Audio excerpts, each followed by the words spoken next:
City of Manor. This is calling to order this meeting. We have a quorum present, and we are gathered here in the council chambers at 105 East Eggleston Street in Manor City, here in the City of Manor.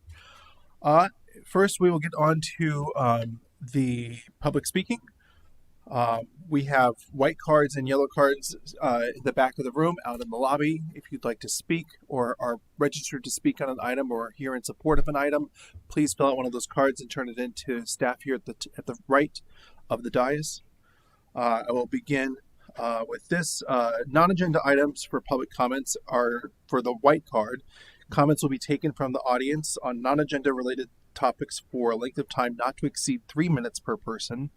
For agenda item public comments, you fill out the yellow card, and comments will be taken from the audience on non-agenda and agenda items combined for a length of time not to exceed 5 minutes total per person on all items except for public hearings. Comments on public hearing items must be made when the item comes before the commission and not to exceed 2 minutes per person. No action or discussion may be taken during public comments on non-agenda items. To address the commission, as I mentioned, please fill out the form there, and we will go there. I will move on to item 1, which is to conduct a public hearing on an amended subdivision concept plan for Holly Smith or Mustang Valley being... Oh, pardon me. I am so sorry. I'm just cruising through.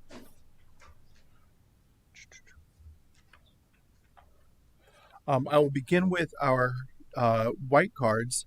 Krista Sauvier? Swear. I'm so sorry. Thank you. Ms. Swear, you have 3 minutes. Do I speak about all of my comments at once? You can speak for up to 5 minutes for your comments on, yes, because you're also signed up for... Okay, so the clock is running. I'm going to stop it and start over. We're not starting the clock yet. Ms. Weir, you're signed up for the 2 public hearing items, correct? Yes. Please, we will call you up for those to speak on those items as they come up, and you'll have 2 minutes at that time to speak on those items. So please keep your comments on this to any items that are not connected to a public hearing. So my name is Krista Swear. I have a property on 973. I am speaking today about water quality control. During a meeting that I had in September of 2024 with Scott Dunlop, he mentioned that we do not have water quality control in the city of Manor, and therefore the new developments going in only are required to have detention ponds, which catch and release water immediately. They do not retain water as they do in Travis County and other local cities. So what we're seeing in the city of Manor right now is a massive amount of water coming off of impervious cover and affecting everybody downstream, everyone. Now, when you had the stormwater meeting several months ago, there were other ranchers here, it's on record, and they are all also experiencing downstream flooding from the impervious cover because the city of Manor has not implemented water quality control and developers to retain their water. It is important that you as an organization get together and step up to 2025. You need water quality control. You need to hold these developers to a higher standard. There are other things, since we're in the Austin, Travis County area, that these developers can implement to help save water and make Manor a better city. They can do rainwater collection and recycle the water that comes from the sky so that they are not drinking brown water.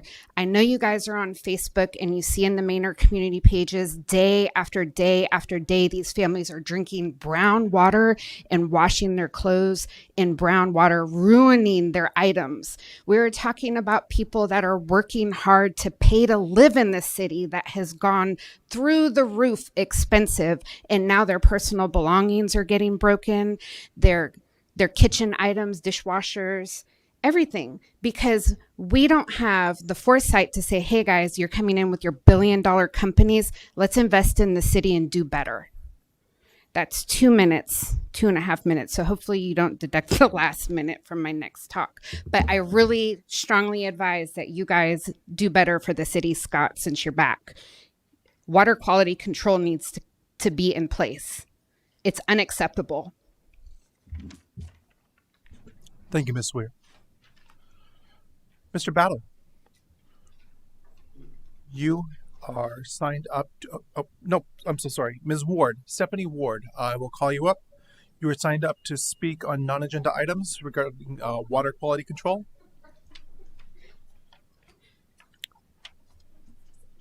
Are you going to introduce yourself? Oh my gosh. Okay. Stephanie asked if I can speak on her behalf. It is also about water quality control, but Stephanie has been a long-term resident of the city of Manor. She owns Suncrest Farm on Suncrest Road. Are we saying no because I can't speak on her behalf? Stand by. Is she allowed to donate her time to another speaker? No. We don't have that rule in the city of Manor. That I can't talk to her? You need to introduce yourself and talk.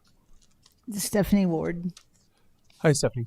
Ms. Ward, City Manor's rules for public comment require that the person who signed up to speak cannot donate their time to another speaker. So you'll have to provide your comments in your 3 minutes. Okay. Good.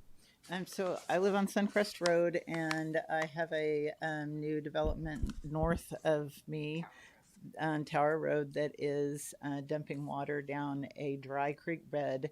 And this summer, since the drought, we have a 30-foot swath of green grass going through my property, which has never been there before. And I've been talking to Glenn, several visits with him about where this water is coming from and why it's continuing to run, and where does it come from.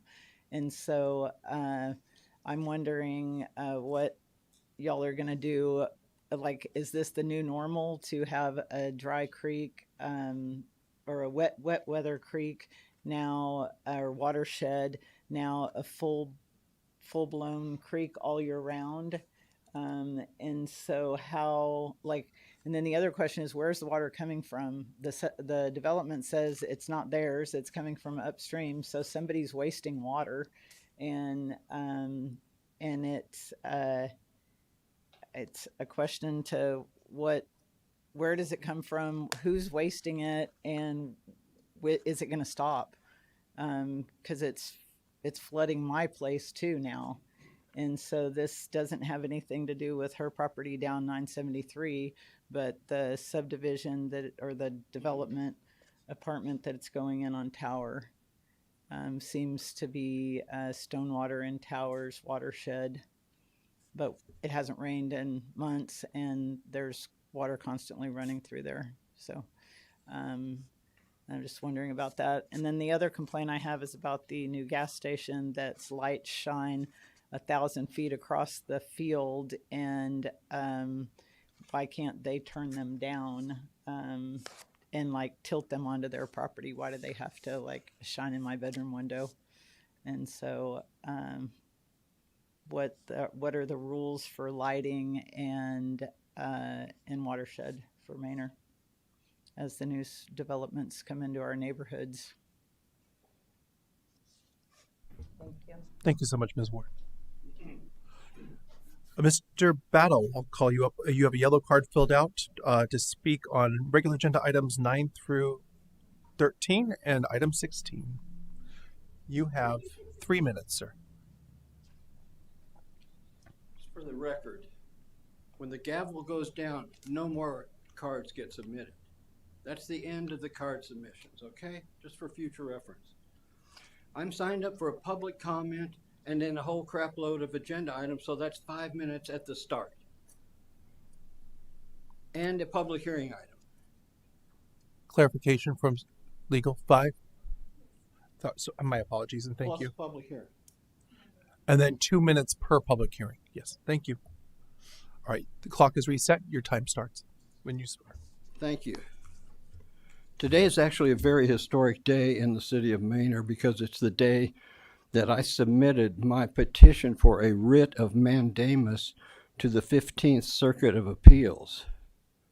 I'm going to try to save our town, which is a job that you should be doing, among other people. I'm having to save Maynard Downs now. I'm having to save the cemetery, the 1906 Martin McVeigh Cemetery. In fact, we had a brutal murder here of Donald McVeigh right by the cemetery. He should be buried in the cemetery his great or great-grandfather started in 1906. But you guys want to put 95 townhomes on top of it. How can you look at yourself in the mirror and pretend that that's a righteous thing to do? These people, they paid $318,000 for a comprehensive plan. This is what they want to put in our historic city. That plan, I'm asking for them to throw that plan out. I'm asking that they throw the election out and we have a new election. Those 4 people should not have been elected. They don't get to certify themselves. And if you would tell me when 3 minutes are done. That means that we've been operating without a legal quorum since the election. That means all of these intermediate approvals and stuff that you've done could very well be thrown out entirely. That includes you guys totally getting bamboozled by Maynard Downs. Maynard Downs, Austin was going to work with them, and they wanted Maynard Downs to pay them $4 million worth of improvements. But instead they thought, hey, let's get these chumps in Maynard. Instead of us paying $4 million, let's get them to pay us $9 million. And then we'll bulldoze down a stadium, and we're going to tell them that this is an amphitheater. Dalvin tells us that this is an amphitheater. This is like Timmerman Park, stage in a yard. You are giving up the great stuff that we have. The grocery store is on the docket tonight. Have you guys ever told them that it's part of a revitalization district and they can get a discount on their permits? Scott Dunlap never told anybody about that. And then when I asked him, he said, well, nobody ever asks about it. That's because they never tell anyone. It's a historic district and it's a revitalization district. You have to be sensitive to the architecture. That means we don't destroy 104 towns and put in 4 townhomes. It's up to you guys to help us determine the character of our city. This is Old Maynard. This is the only interesting thing we've got. The ETJ is 10 square miles. 10 square miles. The downtown needs to go by Bois d'Arc Street. That's an hourglass shape, half below 290 and half above. That's our downtown. The center of the ETJ. It's not this shrimpy little Lexington that you guys want to call a commercial corridor. No, we don't want 18-wheelers trying to get gas at Maynard Grocery. It's just too dang small, that's all. Our funkiness is part of our charm. That metal building, that's who we are. You think people are going to come here to see, Chipotle? Hey, let's go across town and go to Chick-fil-A. Why are they going to come here? For our local restaurants that you guys think are national chains? Also, 10 acres commercial needs to put a plaza in. A plaza is fountains, something extraordinary, a bell tower. That's what we want HEB to put in. That's what I'm suing them to do. That developer stole $7 million from us. $7 million plus 7 years. We should not be paying them 20 years of our property taxes and sales taxes. They're $300 billion companies. Butler family's like a $500 million companies. Why are all these developers so freaking greedy and stingy? That's what I'd like to know. Do you realize I've given more money to the parks than all 30,000 people in Maynard put together? And it's under $1,500. So don't tell me how big and brilliant and wonderful we are. You guys are trying to write out James Maynard. I'm trying to make him come back to life. Thank you. Thank you, Mr. Battle.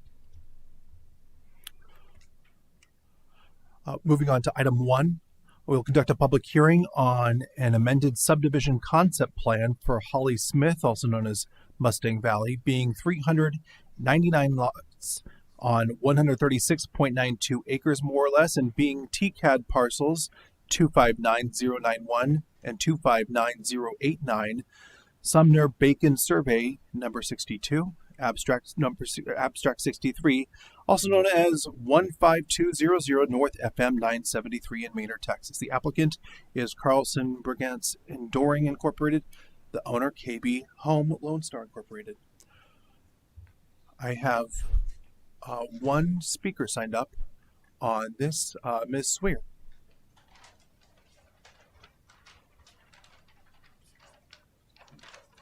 And Ms. Swear, you'll have 2 minutes when you start. Okay.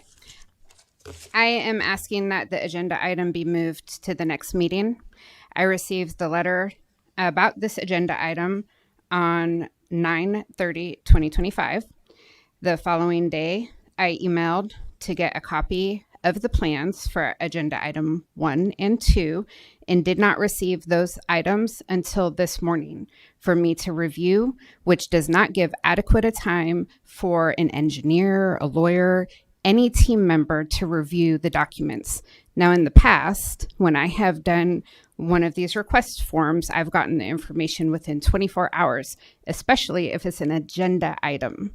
So my request is that you all vote to look at this again at your next meeting so that the informed parties have enough notice to review the plans.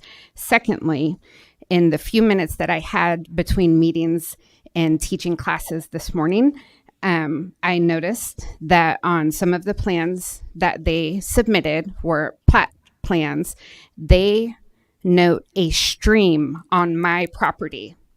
There is not a stream on the plat on my property. They are sneaking this in because it attaches to one of their detention ponds.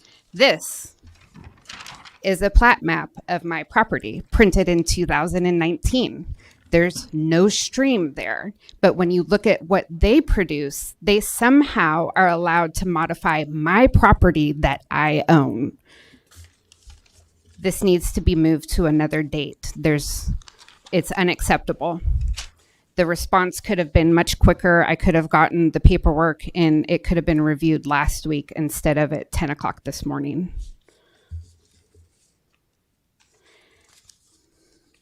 Additionally, the city of Maynard knows that KB Homes is flooding with their stage 1 development and allowing them to move forward with stage 2 and stage 3. You're part of the problem also. Thank you, Ms. Swear. Commission, that is all of the speakers we have signed up on item 1. Staff, do you want to provide a summary or wait for the business item? I can provide a summary now if that's preferable. Yes. This concept plan amendment came after an initial request to amend the preliminary plat. The changes were substantial enough that it altered some of the lot lines, so both documents had to be corrected for accuracy. Commissioners, do you have any questions of staff? Were those lot line adjustments within the parcels owned by the applicant? Yes. I'll entertain a motion.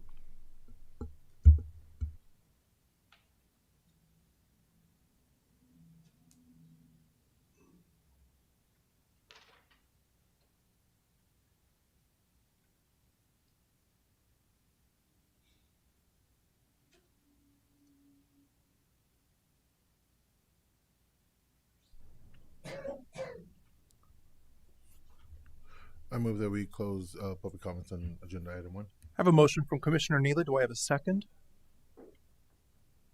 I'll second. Second from Commissioner Aubert. Any discussion to the motion? Any discussion? Hearing none, all in favor, please raise your hand. All opposed? The motion passes 4-0. The public hearing is closed. Item 2, conduct a public hearing on an amended subdivision preliminary plat for Holly Smith, also known as Mustang Valley, being 399 lots on 136.92 acres, more or less, and being TCAD parcels 259091 and 259089, Sumner Bacon Survey number 62, abstract 63, also known as 15200 North FM 973 in Maynard, Texas. Applicant is Carlson Brigance and Doring Incorporated. The owner is KB Home Lone Star Incorporated. Staff, I have one person signed up to speak on this item. Ms. Swear, you have 2 minutes to speak on this item.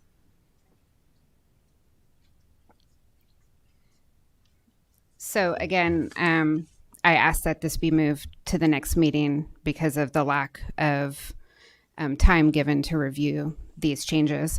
Additionally, they added about 25 homes to this development, and it's unsure if they have also made modifications to control the water with those additional homes in impervious cover. So I think it's only fair to move these agenda items to your next meeting. KB Homes has increased the water flow on my property, which breaks the Texas Water Code 11.086, which prohibits the diversion or impoundment of natural flow of surface water in the state, which grants private landowners the right to seek legal remedies, including damages and injunctions, if such actions cause damage to their property from water overflow, which is what KB Homes is doing to me. This section provides resource for landowners whose property is injured by the neighbor's unlawful alteration of natural surface water flow. And even the city of Austin produces a YouTube video that shows how land development creates impervious cover and how that affects water flow.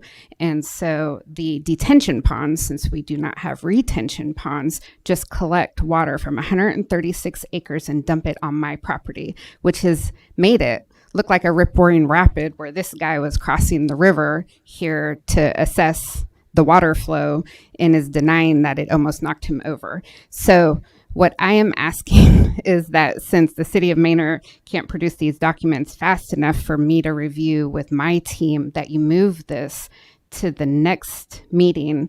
And also for future reference, you guys think about what you're doing with water quality control.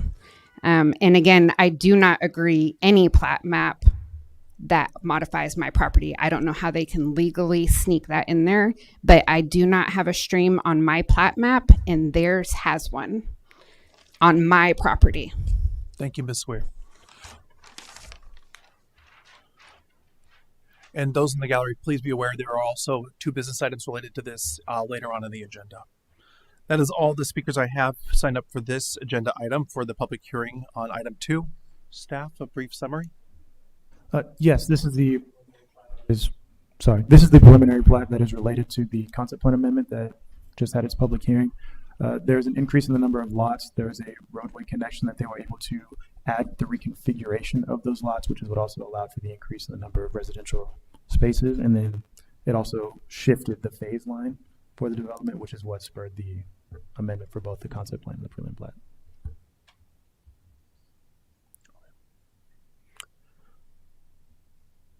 Stand by, I'll ask you questions on the business items 6 and 7. Commissioners, any questions of staff? I'll entertain a motion on item 2. Move to close public hearing on item 2. I have a motion by Commissioner Aubert to close the public hearing on item 2. Do I have a second? I'll second. I have a second by Commissioner Neela. Any discussion to the motion? Discussion? All those in favor, please raise your hand. Opposed? That motion carries 4-0. Thank you. Item 3, conduct a public hearing on a specific use permit for 10,000 square feet in medical office space being generally located near the eastern corner of Bodark, or as some would say, Bois d'Arc, and the north of US Highway 290, also referred to as 13400 East US Highway 290 in Manor, Texas. The applicant and owner is Advantage Construction LLC. Mr. Battle, you are signed up to speak on this item.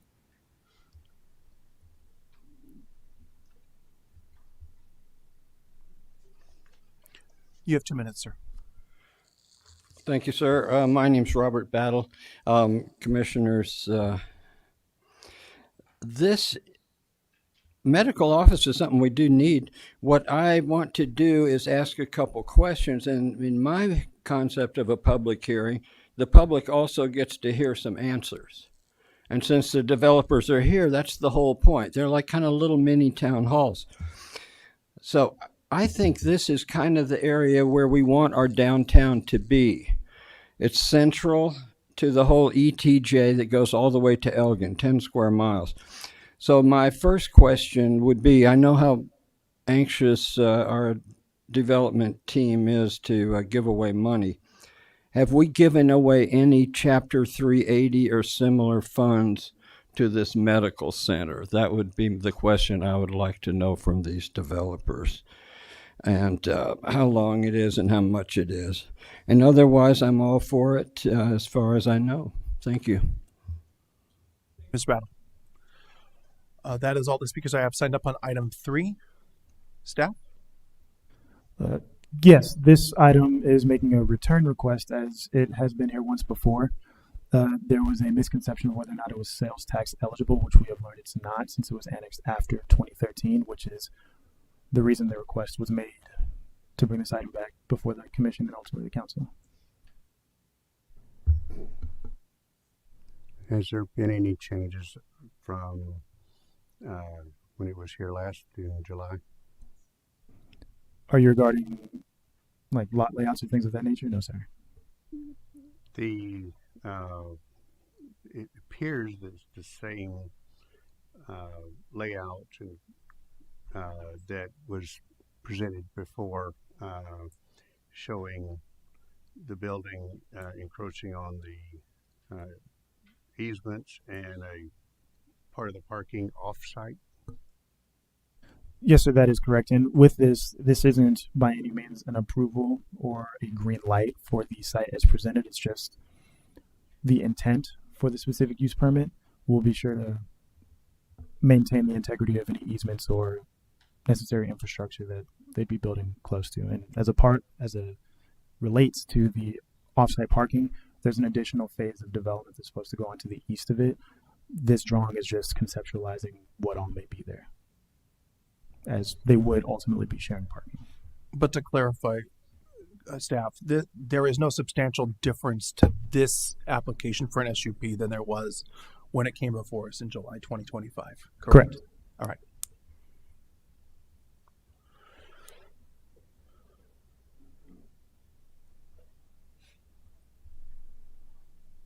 I'll entertain a motion on item 2. Item 3.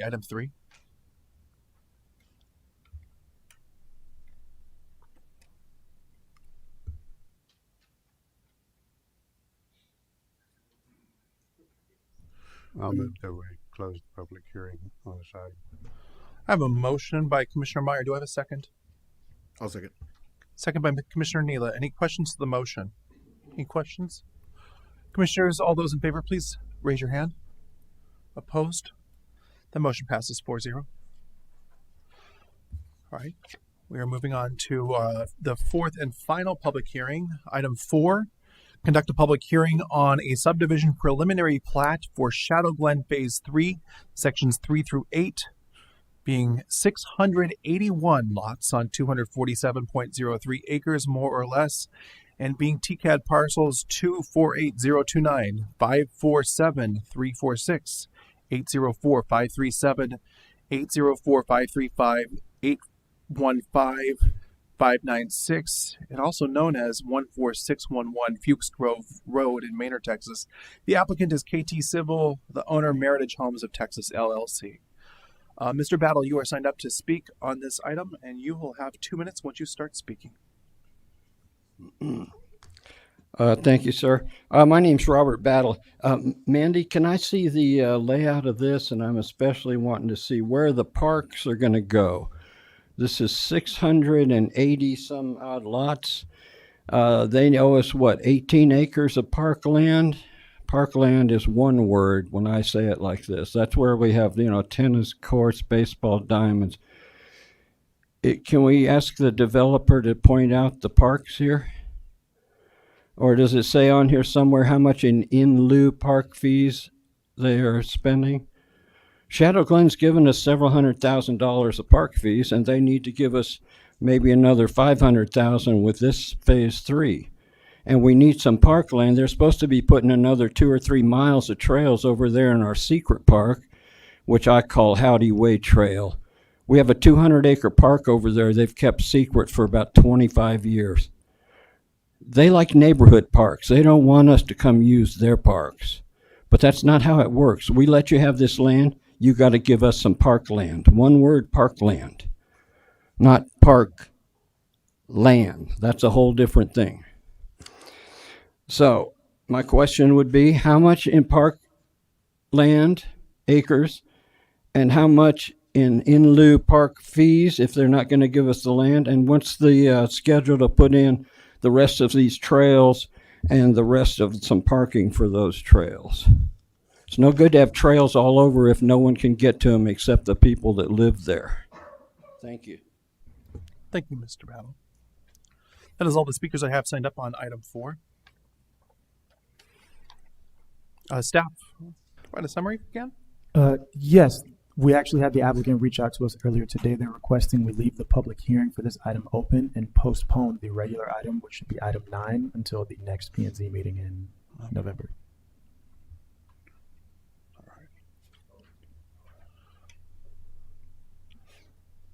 Commissioners, any discussion to the staff comments?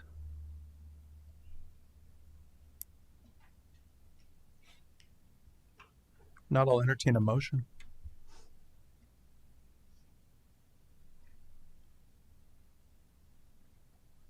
I'll move that we close the public hearing on this item.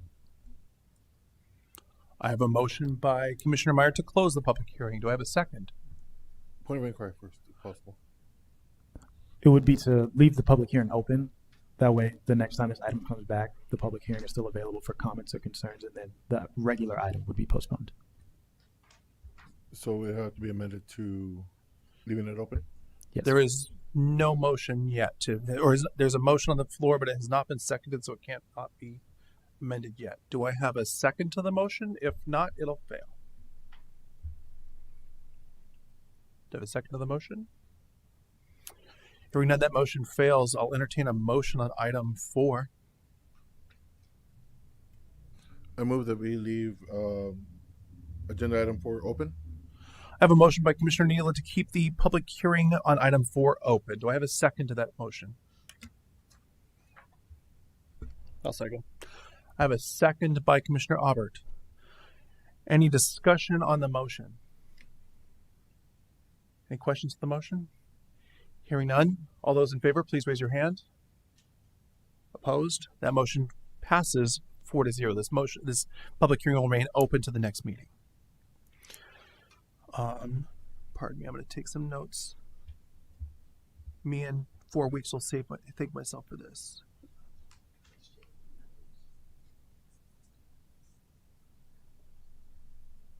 Alrighty. Moving on to our consent agenda. All of the following items on the consent agenda are considered to be self-explanatory by the Planning and Zoning Commission and will be enacted with one motion. There'll be no separate discussion on these items unless requested by the chair or a commissioner, in which event the item will be removed from the consent agenda and considered separately. On today's consent agenda is consideration, discussion, and possible action to approve the minutes for the September 10th, 2025 Planning and Zoning Commission regular session. Commissioners, that is in your packet, and I'll entertain a motion when you are ready.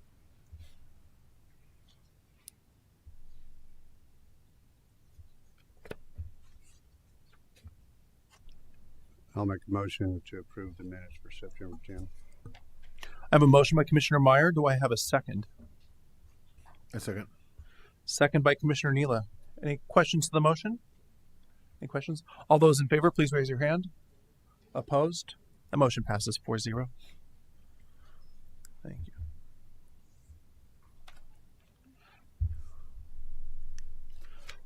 Alrighty. On to our regular agenda items related to the public hearings we just had. For a quick point of note, I will advance to item 9 and entertain a motion related to the public hearing. The public hearing is left open on item 9, on item 4, which is related to item 9. I'll entertain a motion to postpone to the next agenda. I'm To the going to next meeting. postpone to the next agenda. I have a motion to postpone by Commissioner Aubert. Do I have a second to that motion? I'll second. Second by Commissioner Meyer. Any questions to the postponement motion? Any questions on the motion to postpone? All those in favor, please raise your hand. Opposed? That motion passes 4-0. Thank you. Returning back to the beginning of the regular agenda. Consideration, discussion, and possible action on the submission of an amended subdivision concept plan for Holly Smith or Mustang Valley, being 399 lots on 136.92 acres, more or less, and being TCAD parcels 259091 and 259089, Sumner Bacon Survey, number 62, abstract 63, also known as 15200 North FM 973 in Manor, Texas. The applicant is Carlson Bergantz, and I'm going to pronounce it 4 different ways tonight. Carlson Bergantz and Doring Incorporated. The owner is KB Home Lone Star Incorporated. Staff, can you please explain a little bit more in detail about the change on this plat and the lot line moving? The concept plan? Pardon me, yes, we're talking about the concept plan. Yeah, so the concept plan, while the changes aren't as significant for it, the preliminary plat was altered so there were more lots. The phase line shifted and additional roadway was included with that plan. So as per ordinance, whenever substantial changes like that are made, it has to be uniformly indicated across the subdivision documents. Okay. Commissioners, do you have any questions on this item? The speaker in the public hearing had recommended postponing action on this to the next meeting. Do you want to? We do have both city staff's engineer as well as the applicant engineer available for questions to answer any inquiries that may be had. Can we, I guess I'd like to hear from maybe the applicant first, and then I'd have a similar question for staff. Do we have anybody to address some of the water concerns on site and how those are being dealt with? Good evening, sir. Can you please identify yourself and then you can respond? Thank you. Yes, I'm John Zinsmeyer. I'm the Vice President of Land for KB Home.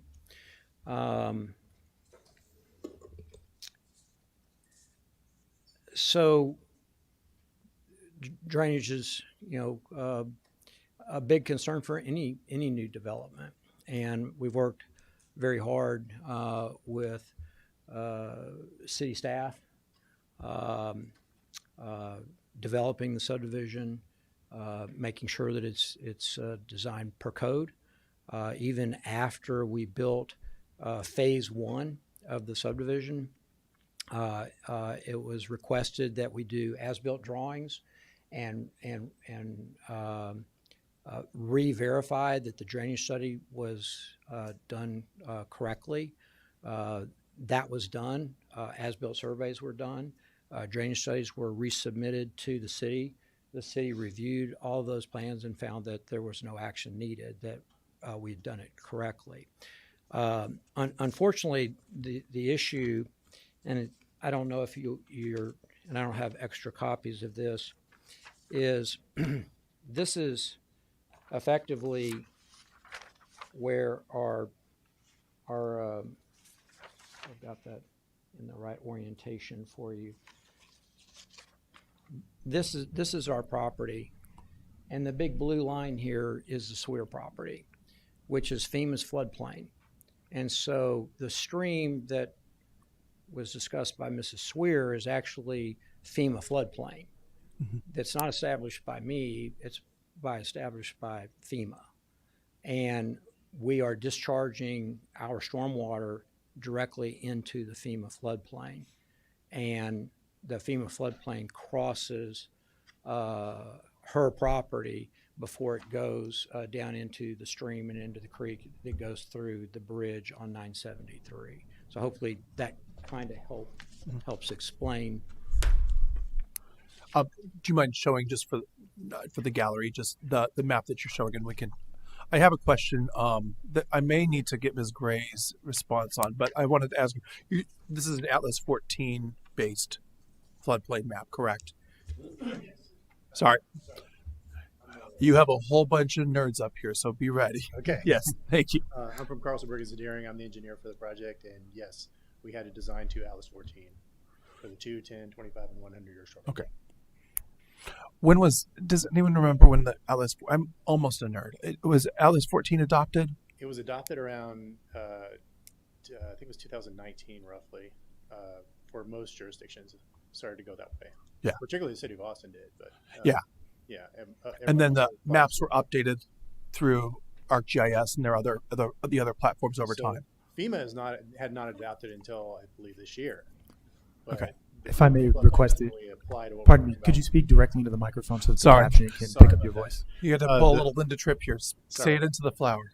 Yeah, so FEMA didn't adopt it until this year, but most people have been designing around Atlas 14 for their floodplain design. However, I'm not touching the floodplain with the design. I'm providing detention that chokes the flows back to, or attenuates the flows back to the existing conditions. So it is Atlas 14, and it's reducing the flows or bringing the flows back to existing conditions. So Thank you so much. Do you mind saying your name one more time? So my that name is Ed- Lee Whited. I'm with Carlson Burgess and Deering. I'm the civil engineer for the project. Okay. And do you have a card on file with her Don't or with us? If you, I'll ask you to fill it out after we're done here. All right. I'm good with my questions. Thank you. Yeah, I don't need anything from Ms. Gray. I believe Staff. Commissioner Aubert Oh. was the one who had questions. Yeah, I think that all makes sense. I was going to ask staff maybe to follow up with that and maybe confirm that no plats that are not this site we're looking at have been changed sort of as part of this process Or impacted. or impacted, right? Pauline, would that be you?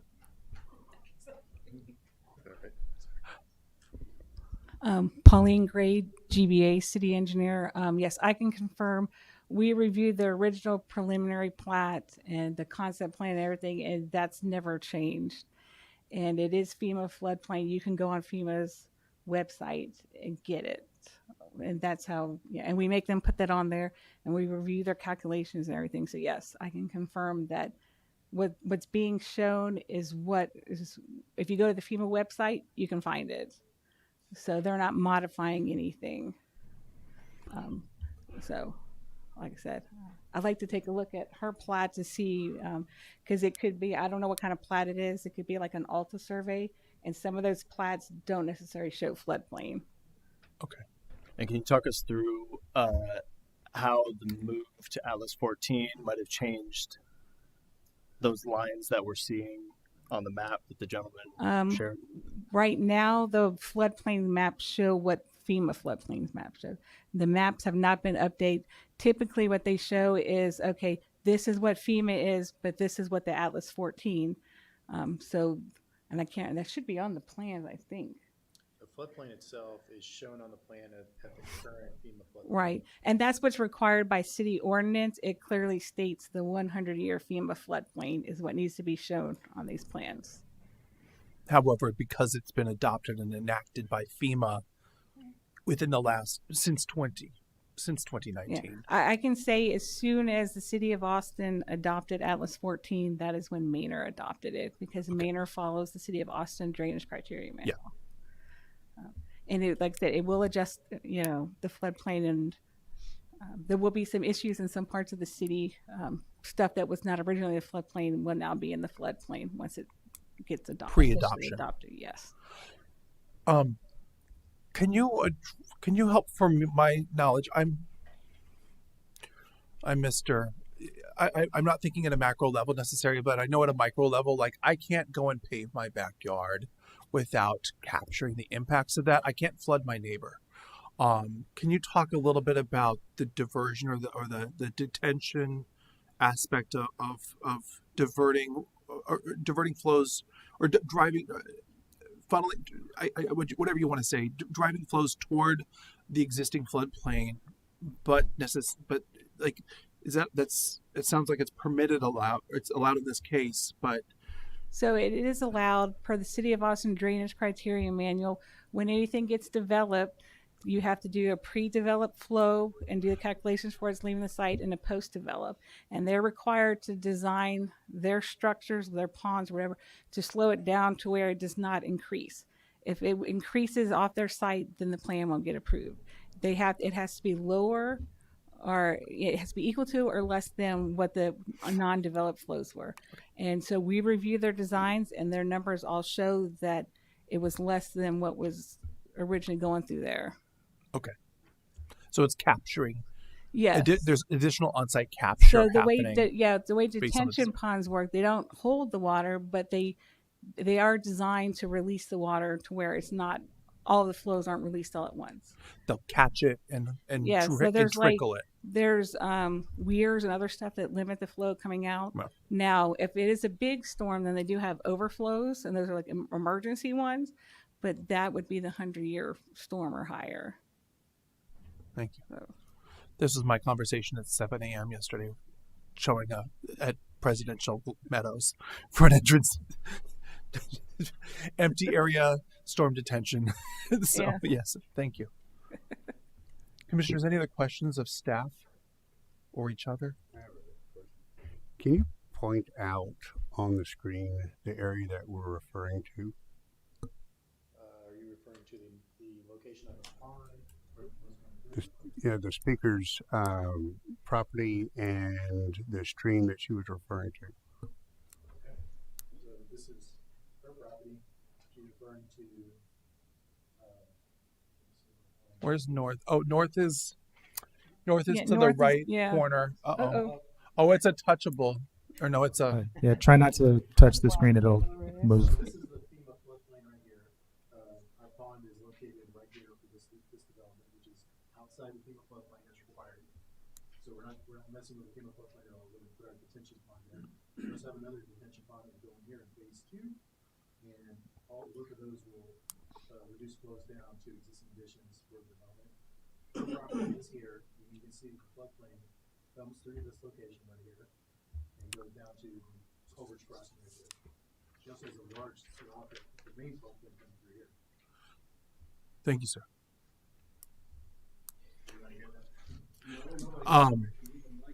Sorry. Yeah. Well, recording devices here, you know? She's got it right at her desk there.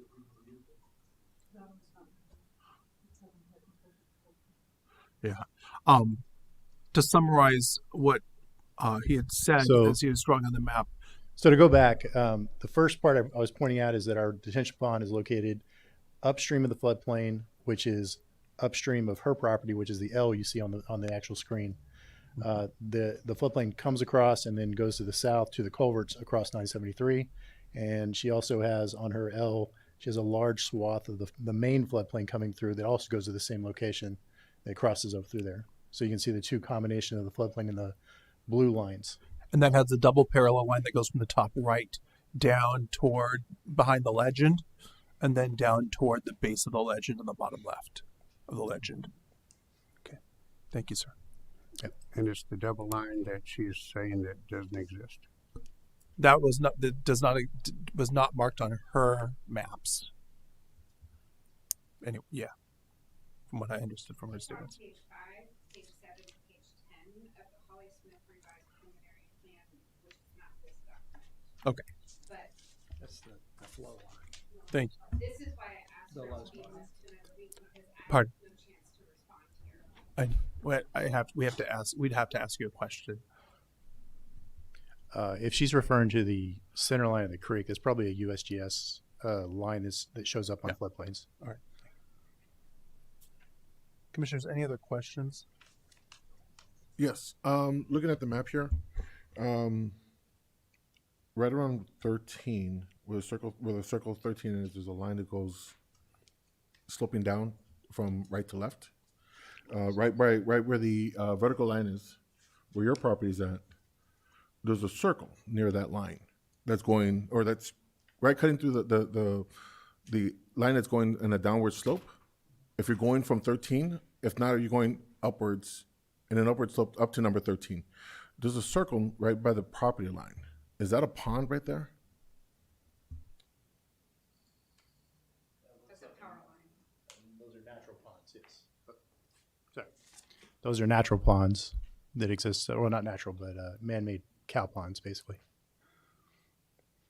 Underneath the power line that goes from across. Yeah. Yeah, because the way it's written is just, I'm assuming that it's one of the detention ponds that you have there that's right by the property. Those are not detention ponds. Then we did the ones that are on the property for KB Home. There are a couple of them that were kind of preserved, but I think one of them wasn't able to be preserved, but the other two were preserved in the process. So.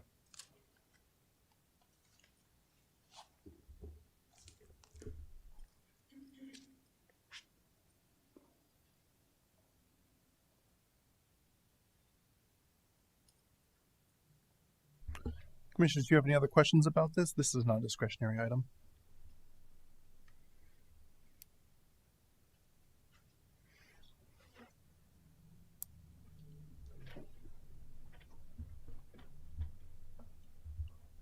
I'd like to make a motion that we postpone this item till the next meeting. I have a motion by Commissioner Meyer to postpone this item until the next meeting. Point of inquiry, does Mr. Meyer need to provide a reason for the postponement? Yes, he does. This is not a discretionary item. Please provide a rationale. To give the speaker team time to review it. Do you mean Mrs. Swear? She wasn't the speaker. Yes, Ms. Seward. Yeah. Would he have to restate that in a clear motion, or is that acceptable? Counsel, do you want to provide guidance before we proceed? Good evening, Planning Commission members. Veronica Rivera, Assistant City Attorney. This is a non-discretionary item, and if you are postponing the item, you do need to provide the reason why the postponement is taking place, and it has to be with regard to engineering report that you received. If there is something that's lacking, because postponement will cause this to be approved De facto. if there is a time limit or a clock running on it. A clock, exactly. Yeah. This is per state statute, we have a shot clock, but I'm not sure whether they're following the shot clock. Again, city staff can provide that information on whether they're following the specific state statute timeline, or if they're doing an alternative review timeline. Counsel, for your awareness, this we received Pauline Gray provided her letter of conformance on September 16th of 2025, if that determines when the shot clock started. This item is actually under, it says what type of review it is. It's concurrent, so it wouldn't be the standard shot clock. This Okay. allows all of their items to be reviewed concurrently. They just have to be approved in sequence. Okay. Yes, would be considered an alternative timeline.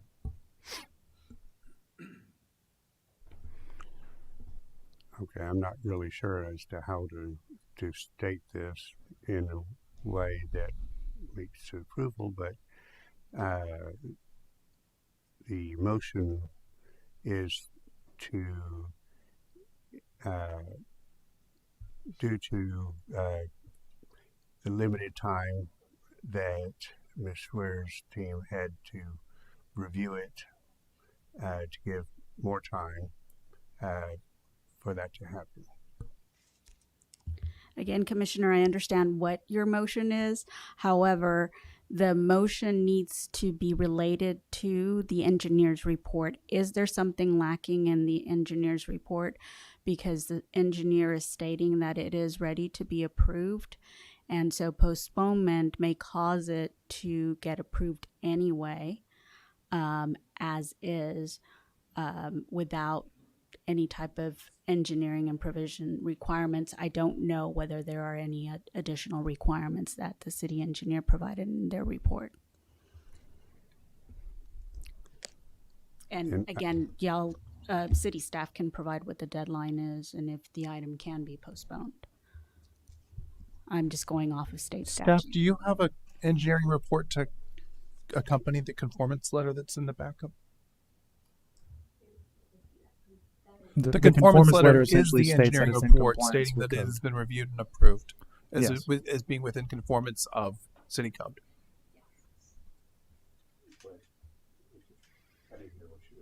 The engineering concurrence letter essentially states that the plan as presented it falls in line with our ordinance. it's compliant, meaning that the plans drawn are approved per ordinance. I withdraw my motion. I have a motion withdrawn by Mr. Meyer to postpone. The floor is open for a motion.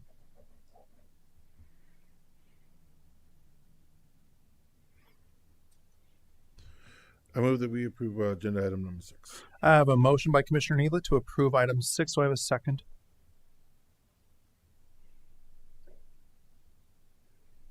I'll second. I have a second by Commissioner Aubert. Do we have any questions to the motion? Any questions? All those in favor, please raise your hand. All those opposed? The motion passes on a vote of 3-1 with Commissioner Meyer against. All right, thank you so much. Item 7 is consideration, discussion, and possible action on an amended subdivision preliminary plat for Holly Smith, also known as Mustang Valley, being 399 lots on 136.92 acres, more or less, and being TCAD parcels 259091 and 259089, Sumner Bacon Survey number 62, abstract 63, also known as 15200 North FM 973 in Manor, Texas. The applicant is Carlson, Brigance, and During Incorporated. The owner is KB Home Lone Star Incorporated. Commissioners, this is related to item 6, and this is also non-discretionary. Staff? Yes, this is the preliminary plat that is being amended to account for the reconfiguration of their roadways within the subdivision, the additional lots that were created from it, as well as the shifting of phase lines.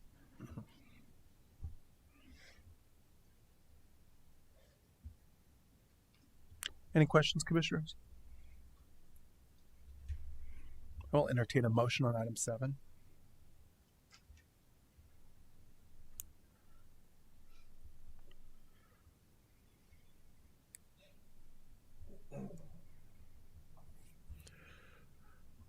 I move that we approve agenda item number 7. I have a motion by Commissioner Neela to approve item 7. Do I have a second?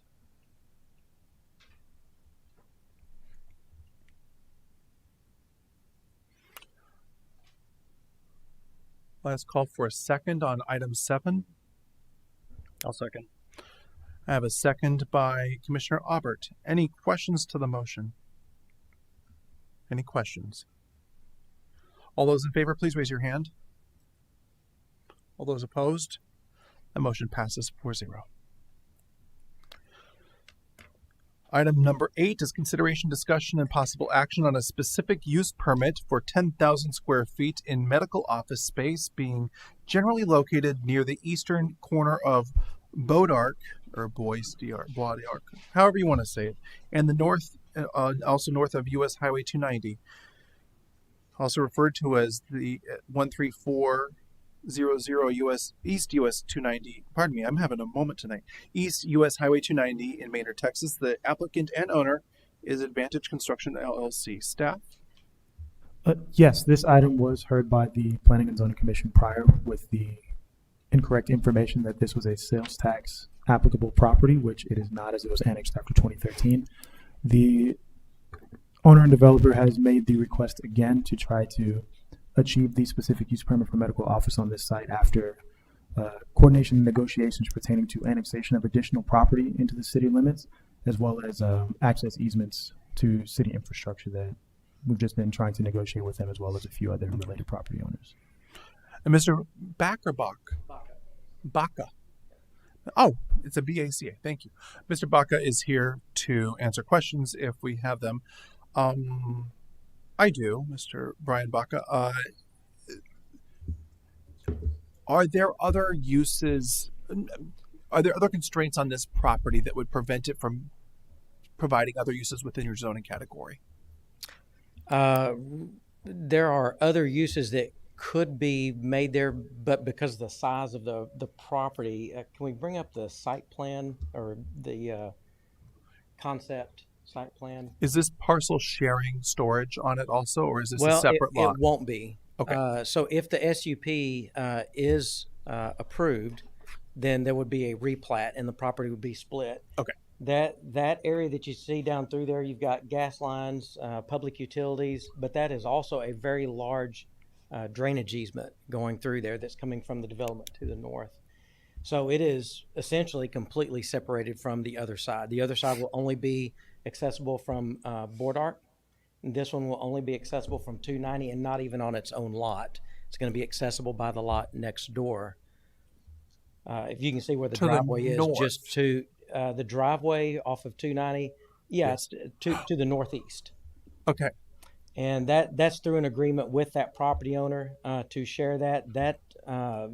The parking, of course, this will all get worked out in the site plan, but the parking at this moment is intended that would be just for that use, and that owner is going to use that driveway as a secondary entrance into the rest of his development.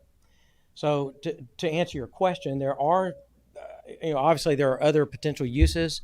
The owner has had this property out on the market for a long time, looking for uses to sell, to lease, land lease, whatever. And what they keep getting over and over again is medical office use. They've looked at. There was a discussion at one point with an auto body center, but there's just not enough room there because they don't have place to stack cars and in the back. Oh goodness! Please don't stack cars next to my Well, neighborhood. yeah, and that would also require an Yes. SUP. But And a the natural idea gas is, pipeline. with an auto body shop, you'd have to have a large yard in the back that's fenced off, where they have the cars that are being worked on. So basically, this in retail would be about the only thing, but they have had zero requests for retail, Okay. and they've had multiple requests for medical office. At the last city council meeting, when this was brought up for discussion, it was kind of reiterated even by some different people on staff and by city council that they've also recognized the need for medical office, that there's just not availability currently. Just north. This map is kind of esoteric Mhm. for most of us to understand. The just north of your polygon, the dark black polygon, is the Presidential Glen neighborhood, correct? That is correct. That's the yellow. Yes, just you north can of see all the that. lots there, and The- in that triangle, that's a very large detention area. Yeah. That From pushes that its from that neighborhood. Yes, to that's correct. capture that runoff from, Yeah, from it that funnels it side all of the through of the that hill. drainage easement. Yeah. Mhm. And then the on this map here, the parking lot that we saw that was parallel to your property line, the dark box, Yes, is right there on the right hand side in the other pink zone, the other commercial zone. that is correct. correct. Okay. Yes, And that driveway veers off to the left because it needs to, otherwise it hits a backyard. Correct. Essentially, what we're looking at is that driveway for that other that secondary access. to the that other is lot, correct. Yes, It would still be accessing at the end of the day 290 at some point. Essentially, Yes. it would be an extra way in or out. that is correct. Okay. Yes. And I don't know a whole lot about what the owner, their intentions are. I know they're kind of in the same boat. They're looking for uses to put on that, and they will have one access. This would be their second access. And are you in any kind of? Do you need an encroachment agreement for that, or any kind of like shared use? A shared agreement? access. Shared Yes, access it's- agreement? all the only thing that's going to be shared. There's a strip that's going to be about, I think it's 60 feet wide. Mhm. The parking is not shared, but the driveway is. Okay. Oh, is that okay? So that'll be you'll be able to Yes. utilize that for your property, That is even though he's paying off the taxes property. on it. Yes, yeah. And then Okay. you can see the driveway that is running parallel to 290 that's going over to the lift station. Yes. That's currently in some form of an agreement with the city Yes. to provide access to that lift station. I heard that at the council And meeting. so Okay. with all the things that are going on there, it really restricts the property usage. And so, just looking for a use that's going to benefit the community, benefit, the people around, and work for whoever the end user is. Right now, that's the medical office space. Seems to be the best and highest use. Do you have questions for Mr. Baca? Yeah. Go. The The parking area to the east of the building would remain with the adjacent property owner. Well, it will be an improvement on the adjacent property, but by agreement, it will be designated so that the driveway is cross or shared access, and that the parking areas are parking just for that building. Will these agreements with this adjacent property owner be included with the SUP? Not with the SUP. They would be included with a site plan. That would be required by engineering in order to approve the parking, because that is a requirement.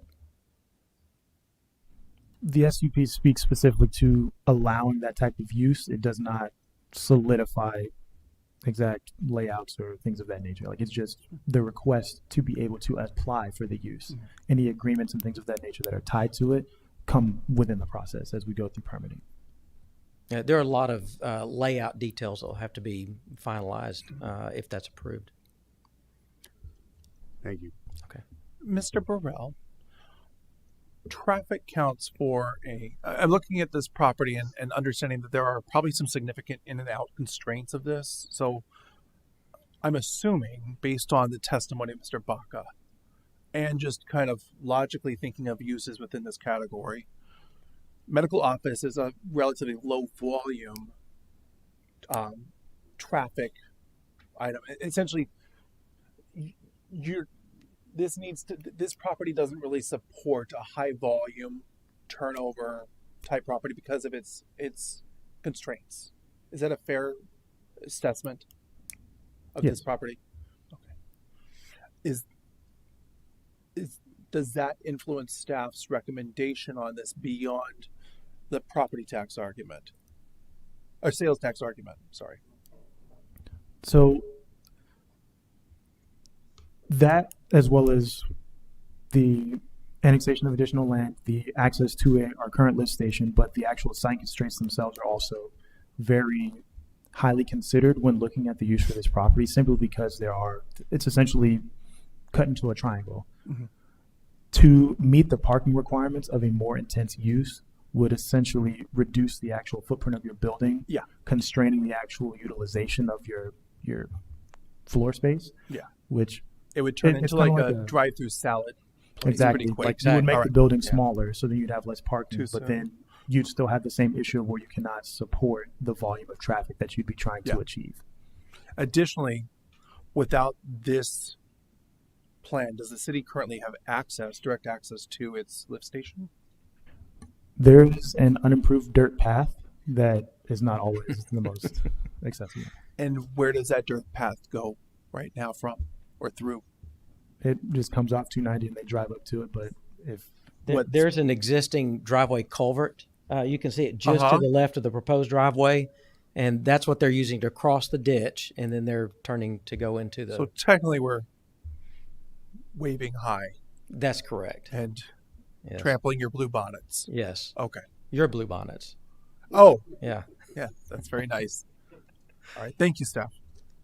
And thank you, Mr. Baca. Any other questions from commissioners?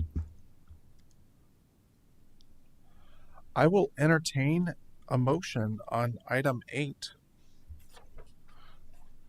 I believe there was also a question about whether or not a 380 had been placed on Oh, this. I'm so sorry. Yes, there was a question on whether or not a 380 had been entered. I No, can call it Mr. we- Jones, or You want to can say- certainly call him Mr. Jones. That's more Mr. his realm. Jones, would you like to speak on the record on any Chapter 380 agreements or other incentives for this property? I'm assuming the answer is no. Oh, he's asking if there's Oh. any 380s on the property. As far as I'm aware, there's not any, but if you could speak further to that. Sorry, the speakers in this room are not. Sorry, I didn't hear. Is there You're any fine. wood on the property? Are there any Chapter 380 agreements No, in, there aren't. contract for this property? Thank you, sir. All right. Commissioners, are there any other questions on this item? If not, I will entertain a motion on item 8. I'll move that we approve agenda item number 8. I have a motion to approve agenda item number 8. Do I have a second? That's from Mr. Meyer. I'll second. A second by Mr. Aubert. Any questions to the motion? Any questions? All those in favor, please raise your hand. Opposed? The motion passes 4-0. Come back and you'll never know what you might get from us. Never know. Thank you, sir. All right, item 9. I believe that item. I'm so sorry. Item 9 has been postponed. I'm like, I have writing on it already. Item 10, consideration, discussion, and possible action on a specific use permit for one lot on 0.2376 acres, more or less, and being TCAD parcel 238889, also known as 100 and 102 East Parson Street in Manor, Texas. The applicant is Christian Garcia. The owner is McHill Incorporated. I will state for the record, Mr. Garcia is not the owner of the property, correct? I just wanted to make sure there's clarification here. He's speaking on behalf of the owner. Yes, correct. There seems to be confusion sometimes. So, staff, do you have any questions on this specific use permit? I have a question. Did we left this pending before, correct? Yes, there was a postponement after to get a correct grip on what the council's decision would be for the zoning. What was the commission's vote on zoning? The Planning and Zoning Commission voted denial, or to recommend denial. Okay. And since then? This item was brought to the council and they approved the first reading with the intent of hearing both the second reading and the specific use permit at the next available council meeting. Commissioners, do you have questions? I will state before we get too far along that Christian did provide an additional presentation with some numbers and traffic counts, things of that nature. It's a printout in your backup that we slid in there. Not in the one you're looking slid at. Slid it in. It's very colorful. I believe it's just to the right. Oh, I'm so sorry. Thank you. Mr. Garcia, do you mind walking us through your presentation? Do I mind if am I allowed to ask him if he can just walk us through this briefly? I'll give you 2 minutes because I'm that kind of guy. Hello, good evening. My Thank name you, is sir. Christian Garcia. As you guys stated, about 2-3 weeks ago, I did have a meeting with council. Their biggest thing was about traffic-wise, is get a more analysis of like what's the traffic in that intersection. So I've been working with TechStocks a lot right now, and they actually just approved our a driveway opening on Lexington. So within the next few days, we're gonna get with TechStocks and see what's as far as what's the dimensions when the in and out from Lexington Drive. So this was pretty much prior to them answering because I didn't think they were gonna answer, but actually we got the answer today from TechStocks. This is what the council pretty much needed for the next meeting, which I think is next Wednesday that I'm going to meet with them. Traffic in that intersection is normally around 7 to 8. And then in the evening when everybody gets off of work, the thing that is really bothering people is that gas station canopy in the corner that whenever you want to make a left turn or come in a right turn, it's just in the way, in the view of everything. And then we also have talked to council about the alleyway, and they're okay with bringing that alley like back to life, adding more parking spaces there for the park and all that.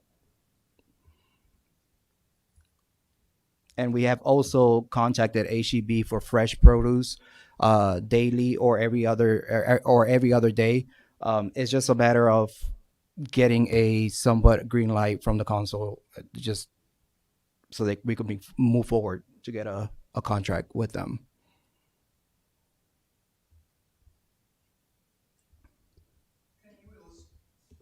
I turned myself off.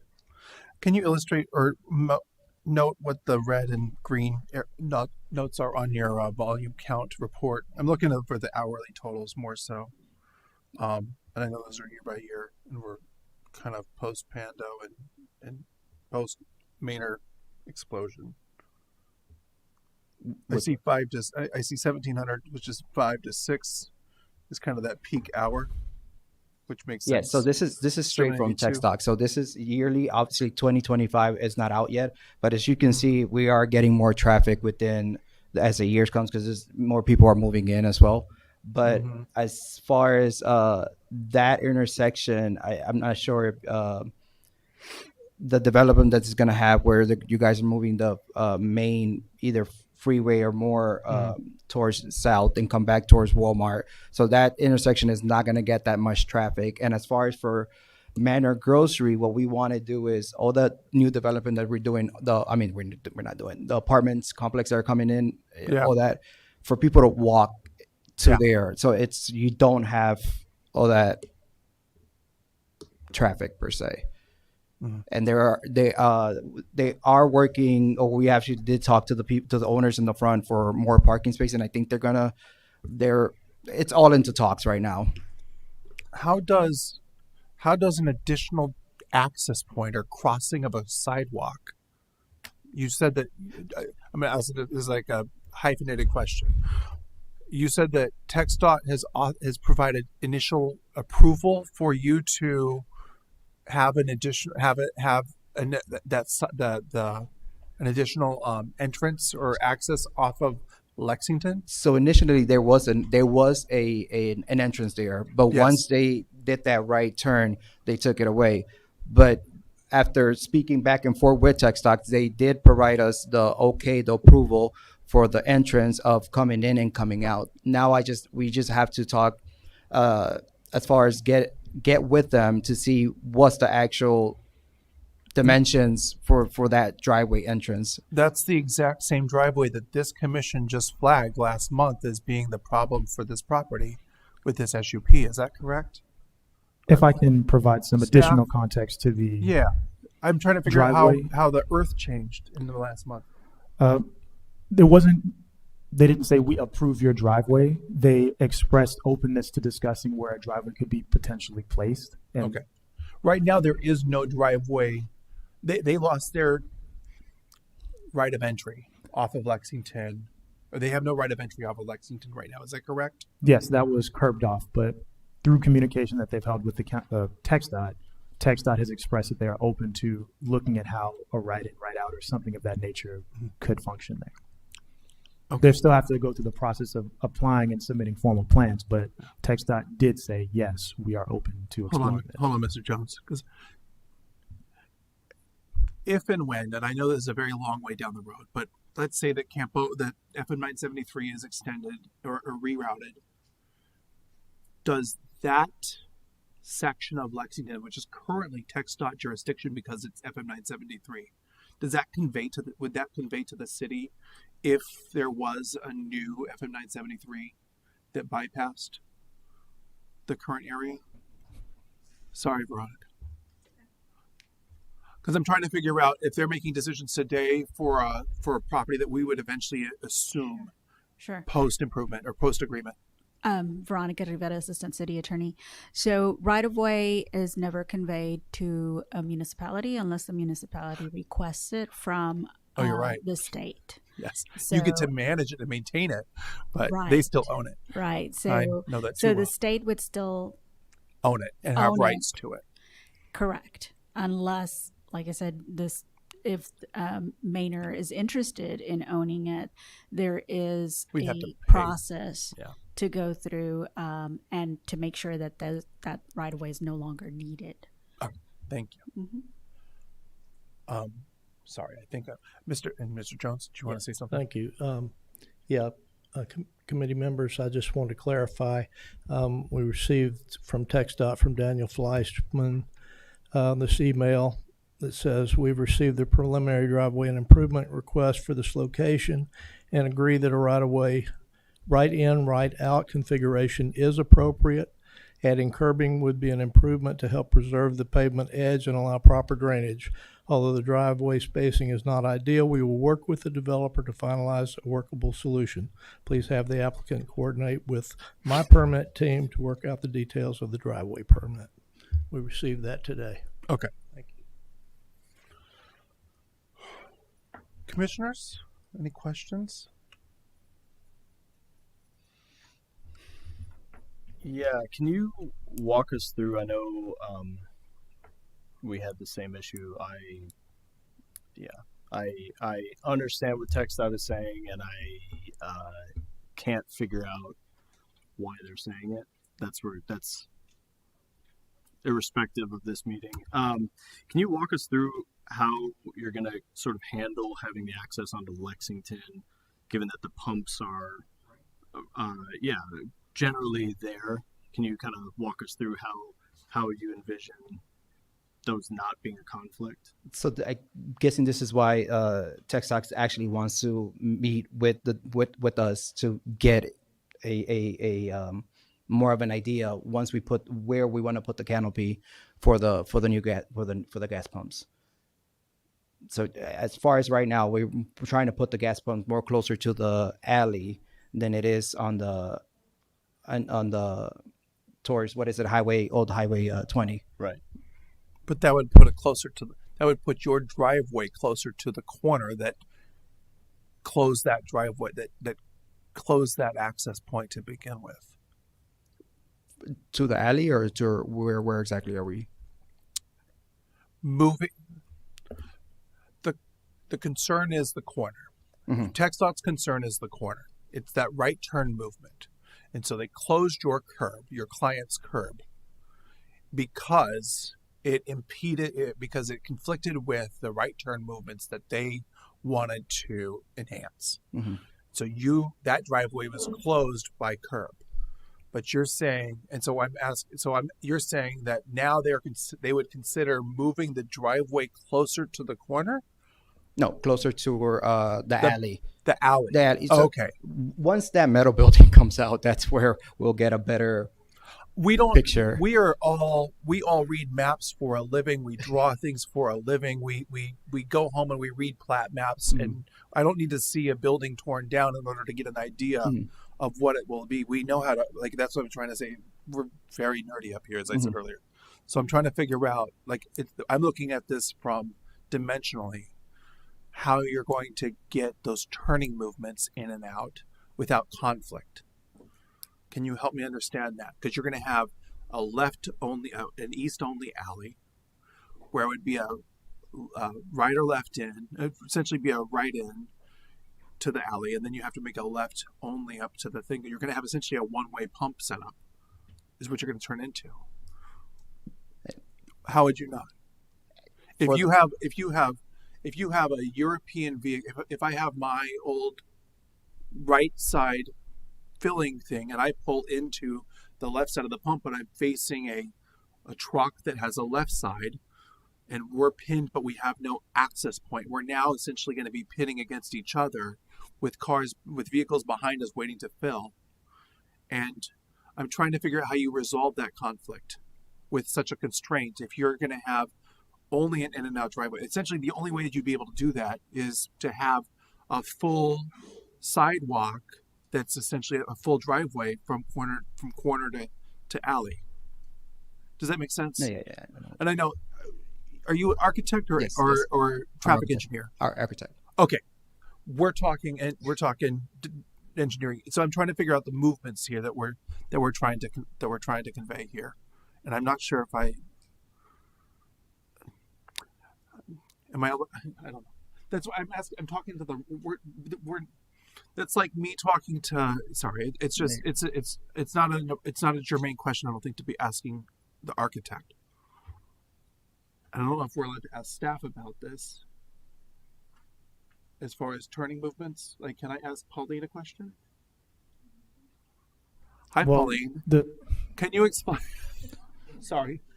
The difficulty is that with this being a specific use permit, there haven't been formal plans submitted to be reviewed by GBA. So while Right, she can so- provide an opinion based Okay. on what she's seen tonight, No. nothing has Yeah. been officially submitted because Well, this has because been site we plan. recommended denial of the rezoning, which would have made this a moot point. That's why it was postponed, because it was a Right. moot point based on our actions. Yeah, I'm not a traffic engineer, So- but I get where Okay. you're coming from because I do Would- question.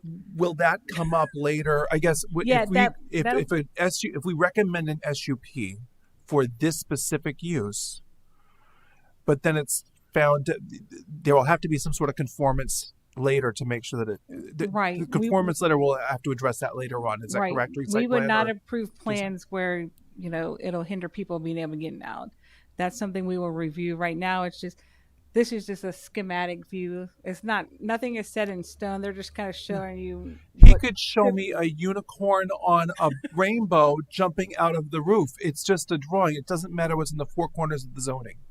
What he's asking for is within the zoning category that they asked for us before, that we denied, we recommended denial, and council's approved.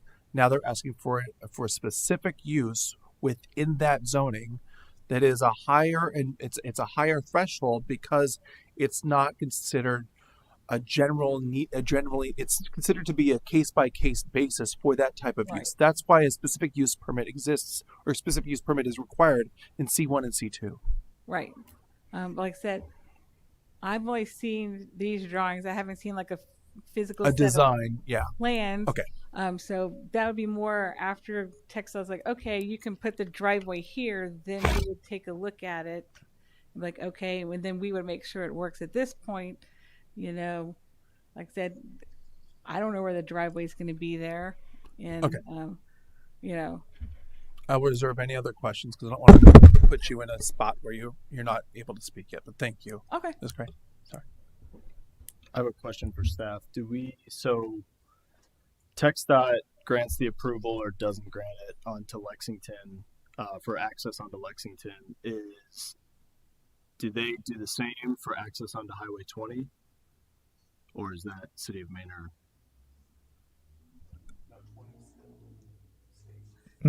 So Highway 20 is not ours. Yeah, Scott Jones, Economic Development Director. They weren't requested to access Highway 20. It was just a question of the Lexington access, and they approved the Lexington access. Gotcha. This property already has frontage or has driveway access on Highway 20 that has not been removed, so it still has that access. Okay.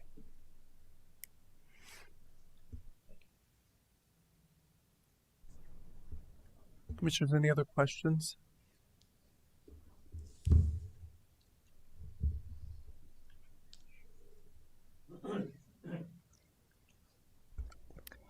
If not, I have a comment, if I can say that. I will entertain a motion, and we can have questions or comments about the motion. I will make a motion to deny approval, or to recommend denial of approval on item 10. I have a motion to deny the specific use permit on item 10 from Commissioner Aubert. Do I have a second to that motion? A second. I have a second by Commissioner Meyer. Any questions to the motion? Mr. Aubert? Oh, Mr. Now Aubert? would be the time to make the comment. Pardon? I'm going to say now would be the time to make the Yes. Now the floor is open. Mr. Aubert? Yeah, I personally, looking at the canopy and wherever you want to put the gas station or the actual fuel pumps, I don't see it. It's my opinion. You could put it anywhere on the site, and you would still have the same issue I'm concerned about. I also don't love the idea that we're going to restrict movements via sign. I have not ever seen that work in my experience. Be happy to consult, as I am a traffic engineer. Yeah.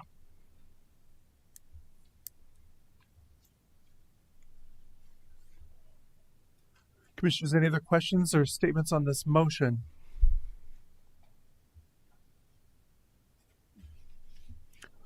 All those in favor of the motion to deny, please raise your hand. Please, if you're opposed to the motion to deny, raise your hand. The motion passes 3-1 with Commissioner Neela opposed. Thank you and good luck at council. All right. Item 11, consideration, discussion, and possible action on a setback waiver for 306 West Eggleston Street in Manor, Texas. The applicant and owner is German Chavarria. I do not have anyone signed up to speak on this. Staff. This is the one that was from last month's agenda but postponed. Yes, because if You notice in the actual request, the address is 306 East Wheeler, and that's the applicant's address, but the actual lot that they're requesting the waiver for is 306 West Eggleston. Yeah. Just a typo of minimal, well, actual, It's a probably busy not city. minimal mistake to them, but yes, it was just a typo due to Yeah. misreading of the actual document. It's a standard procedure that we have for properties within the old town of Maynard. Thank you, staff, for that rationale. Thank you for your patience, Mr. Chavarria, for having that come back to us. Staff, do you have any questions, or commissioners, do you have any questions to staff on this setback waiver request? This is a discretionary item. As stated by council, or stated by staff, they're seeking a 25-foot front setback, a 10-foot setback on each side, and 5 feet from the rear. Oh, that's different from normal. It's almost different. Staff, I have a question about that. We usually have a 10-foot setback on rear. Do you know why it's going to be a 5-foot instead? Is there a alley involved? That is a great question. It's a great question. Usually our setbacks are 5 feet, our limitations of max limitations are 5 feet side, 10 feet rear, and 25-foot front. So they do have an alley behind them. They have an Yeah. Oh, yeah. Thank you. Commissioners, any questions on this item?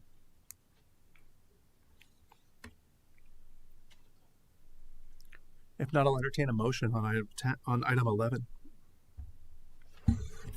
I'll move that we approve item number 11. A motion by Commissioner Meyer to approve item 11. Do I have a second? I'll second. Second by Commissioner Neela. Any questions to the motion? Any questions? Hearing none, all those in favor, please raise your hand. All opposed? That motion passes 4-0. Thank you for coming back. Item 12. Consideration, discussion, and possible action on a subdivision. Oh my goodness. I am 42. Consideration, discussion, and possible action on a subdivision final plat for Phase 1 of the Manor Commons Northeast Commercial Subdivision, one lot on 1.708 acres, more or less, with 2.774 acres, more or less, of right-of-way, and being generally located to the northeast of the intersection of Highway 290 and FM 973 in Maynard, Texas. The applicant is ALM Engineering Incorporated. The owner is Timmerman Commercial Investments, LP. Staff?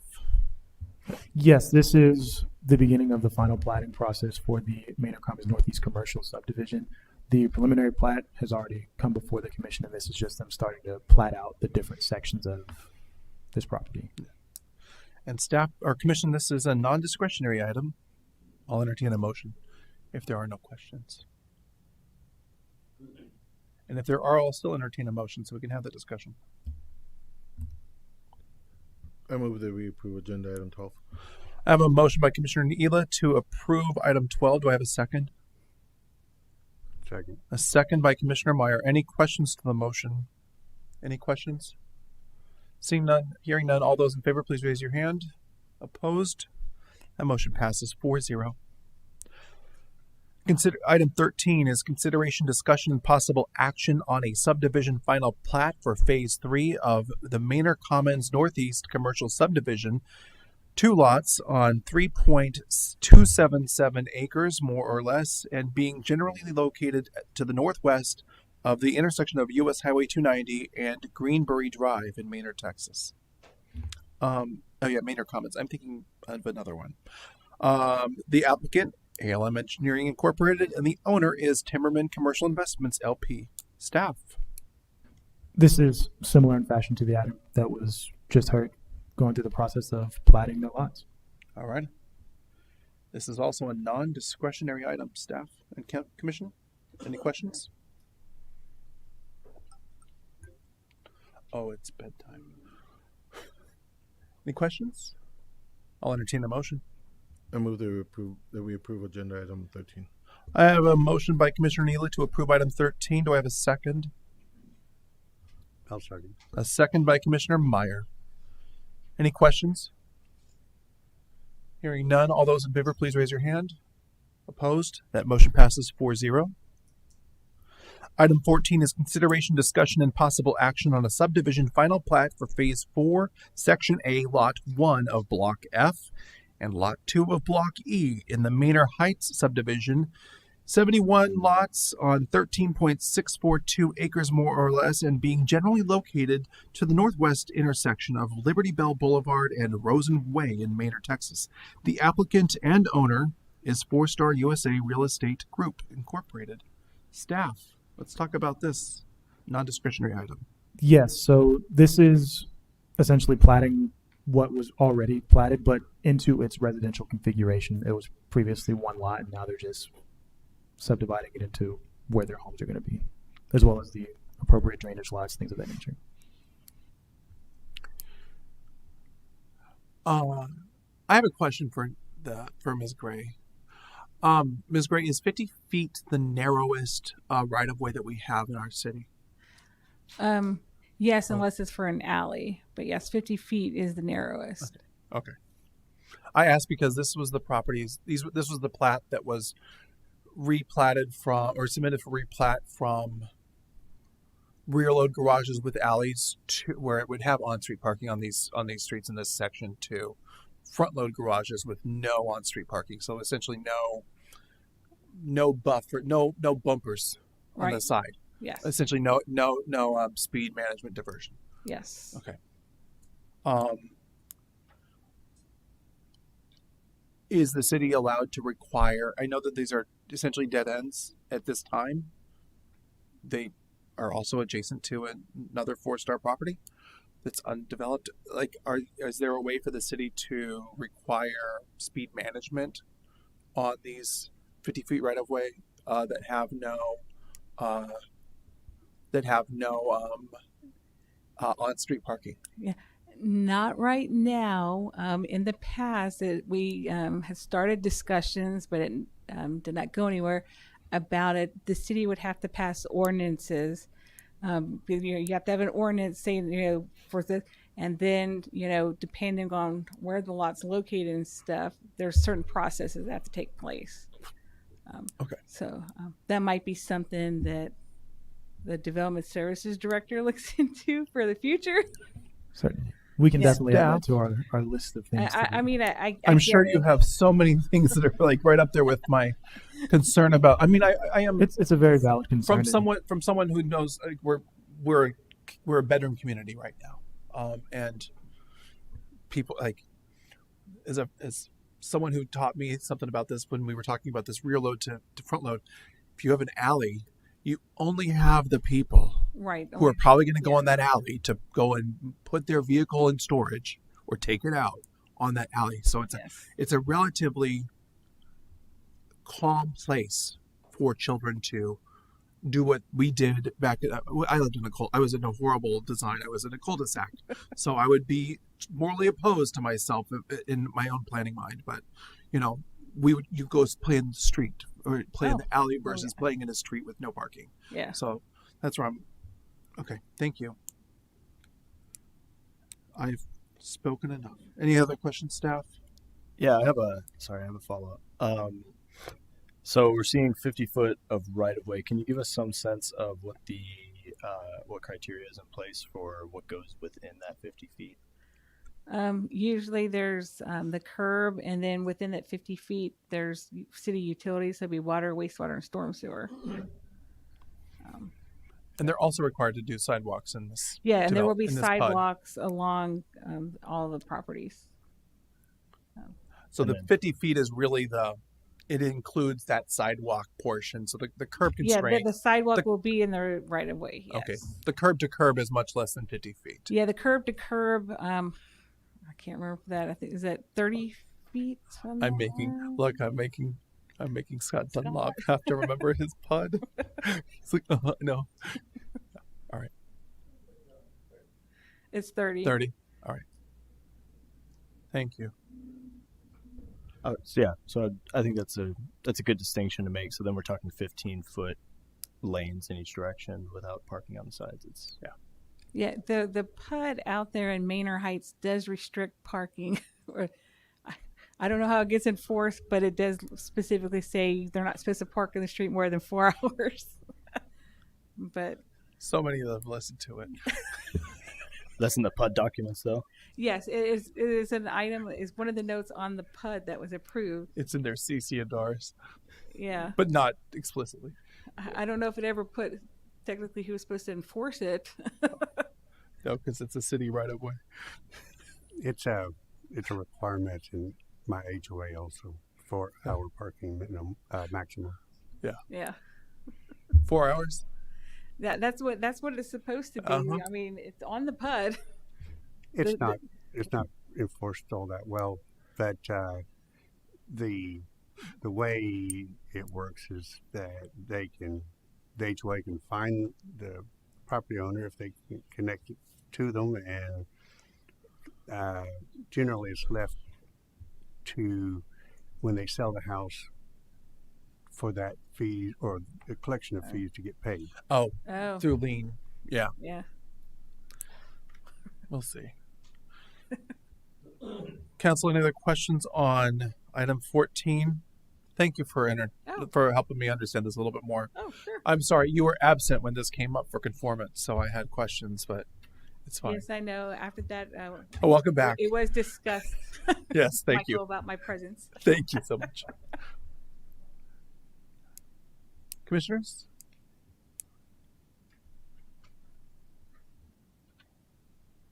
I will entertain a motion on item 14. I'll move to approve item number 14. I have a motion by Commissioner Aubert to approve item 14. Do I have a second? I'll second. I have a motion by Commissioner, a second by Commissioner Neela. Any discussion to the motion? All those in favor, please raise your hand. Opposed? That motion passes 4-0. On to item 15. Thank you so much. This is related to item 14, I believe. Consideration, discussion, and possible action on a subdivision final plat for Phase 4, Section A, Lot 21, Block O of the Manor Heights subdivision, 114 lots on 19.640 acres, more or less, and being generally located to the southwest of the intersection of Rosen Way and Feinstein Street. She was just around. I should remember how to say her name. And Feinstein Street in Manor, Texas. The applicant and owner is 4-Star USA Real Estate Group, Incorporated. Staff. This is for the other section of this, I believe, correct? Yes, similar fashion. They're just subdividing this parcel into its residential configuration. For reference, the 114 lots on 19.64 acres is because these are medium density lots, I believe. Roughly. Yeah. I'm so sorry. Lot lines are like 40 feet. So we're talking 40-foot properties, 30-foot wide homes with front load garages. 35 frontage. Pardon? Some have 35. Oh, yeah, some have 35.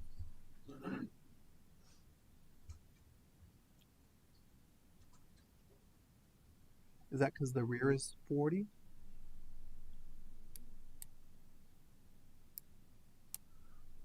Staff, what are the minimum lot? The minimum setbacks are 5 feet on the side, correct? Yes. Okay. Oh, 35 plus the 5 feet there past the pin. On those two lots there near L17. So lots 19 and 20 in block AD. Yeah. Yes. 39.71 and 37.65. Yeah. But toward the back is where they gain that lot width to at least maintain that 30-foot width, or something whereabouts within 5 feet of the border. And Ms. Gray, just to confirm, you have you've provided a letter of conformance for this. You provided engineer comments and an applicant response. Yes, it was approved as a conforming final plat. Thank you. Yeah, we typically include the engineer comments and responses just so you can see the dialogue back and forth as the reviews occur. And then the conformance letter is at the end. Yep. Thank you. It came from, you. All right. Commissioners, any questions on this item 15?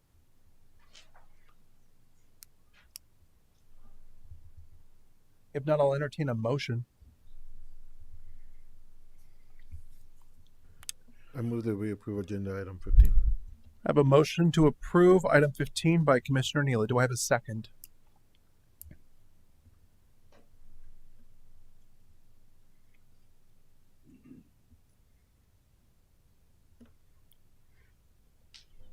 I'll second. I have a second by Commissioner Aubert. Any questions to the motion? Any questions? All those in favor, please raise your hand. Opposed? That motion passes 4-0. Thank you. Item 16 is consideration, discussion, and possible action to remove a heritage tree in the Maynard Downs Industrial Project, being a 29-inch pecan tree, 29-inch diameter is what I want to verify, pecan tree, identified as number 5019 in the tree survey for said project, and being located at 8916 Hill Lane in Maynard, Texas. The applicant is Bowman Consulting Group, Ltd. The owner is DG Maynard Downs Property Owner, LP. I do have one person who has signed up not wishing to speak on this. They are here for comment, Ms. Maggie Carrion. Or Carrion? So, it's okay. You're signed up just in case we have questions. Staff, do you want to go ahead and provide us a summary on this item? Yes, the tree in question is being requested for removal as it sits in one of their proposed detention facilities. Per our code, the Planning and Zoning Commission is allowed to hear and approve requests such as this if specific criteria is met. It's also listed within the summary form just to pan out exactly what those are, but this one falls specifically in number 8, in which it prevents the construction of utility or drainage facilities that may not be feasible otherwise on the site. There are hindrances north, south, east, and west of where the drainage is to be proposed, as well as the current conveyance of flows on the site in its configuration, and that's where the request ultimately stems from.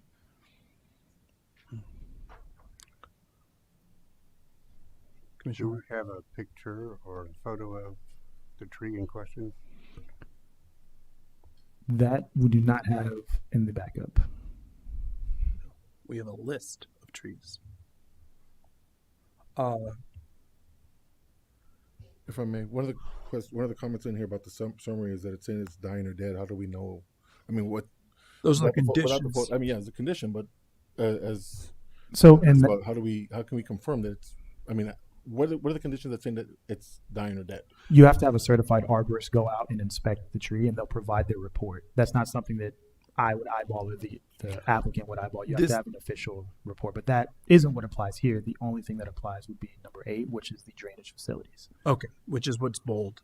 Mm-hmm. So that what you did is in this backup material, in the summary form, staff listed all potential options under the code that would allow a heritage tree to be removed, and it can be one or more of the following conditions. In this case, it is only item 8. Or only condition 8. That's correct. Okay. Has there been efforts by the applicant to relocate this tree? We've had conversations about options, and they've provided their letter of intent, if you will, kind of outlining what was done. They're also available to kind of elaborate further if that's preferable. Okay. Letter of intent is non-binding, though, correct? Correct. Okay. Has there been discussion of redesigning the pond around the tree? I am not engineering savvy enough to tell you how that would work or if it would work. I would likely defer to Pauline or the applicant representative. So we did review the plans. The issue is that pond is located. That is the direction the water goes now. So they are just capturing, the additional flows from the impervious covers being added. So they would basically have to regrade the whole site to move the pond somewhere else. Ponds, you don't want to put ponds somewhere where the water doesn't naturally go. You try to stay where the water actually flows. So really, they wouldn't be able to redesign the pond. They can't make it smaller or anything because it's got to be a certain footprint in order to capture the flows.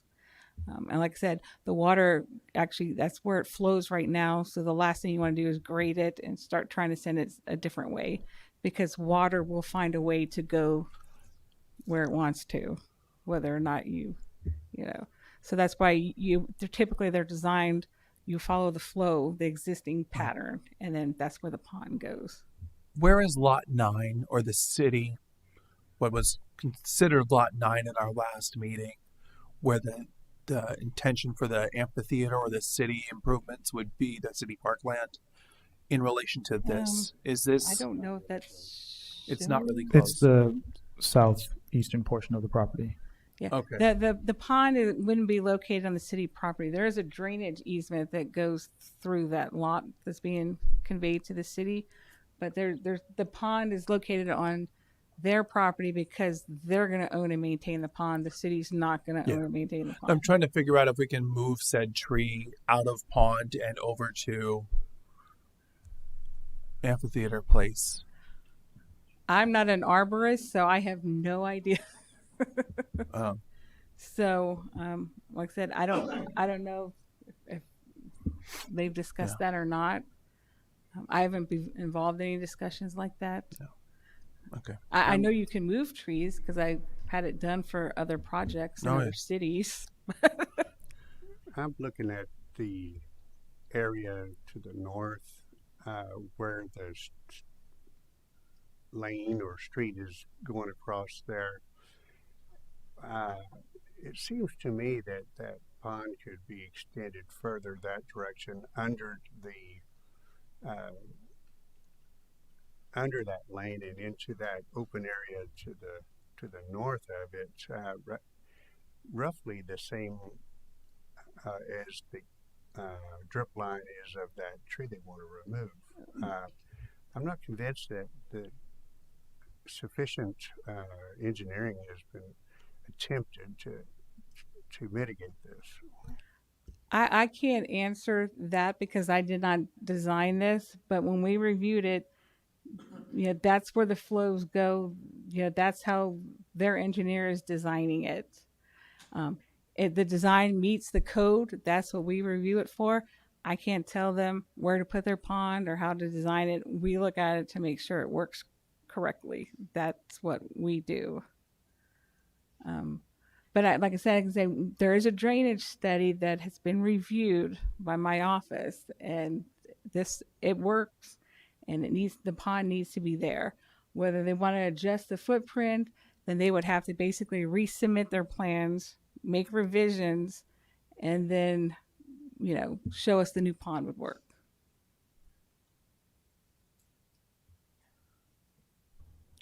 Question for you: the X's are all where the trees are going to be removed on that area? Yes. And only the yellow one, 5019, is the only heritage tree in that area. Yes. Or that's protected correct. tree.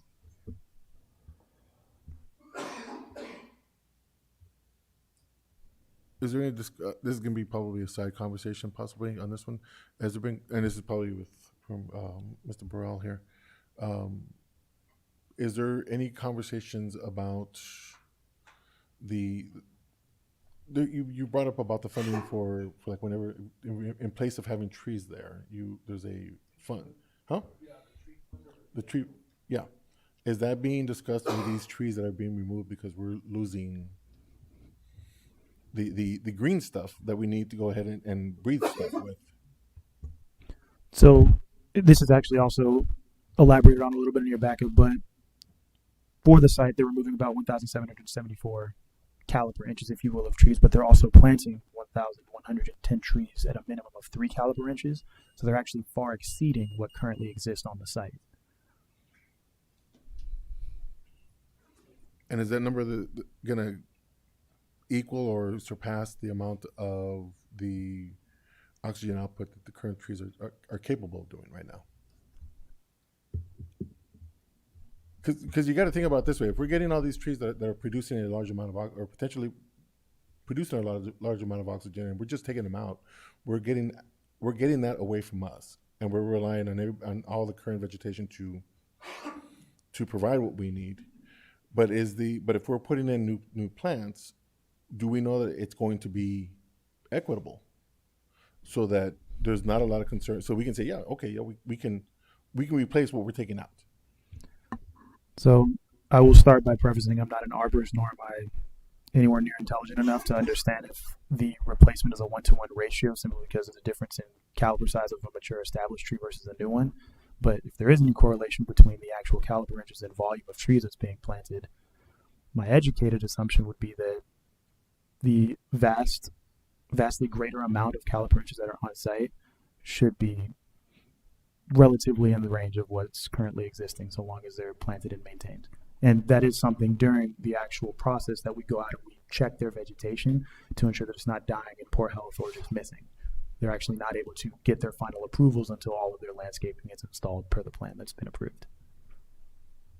And caliper inches is the standard used in this type of replacement or accounting. Yes. Thank you.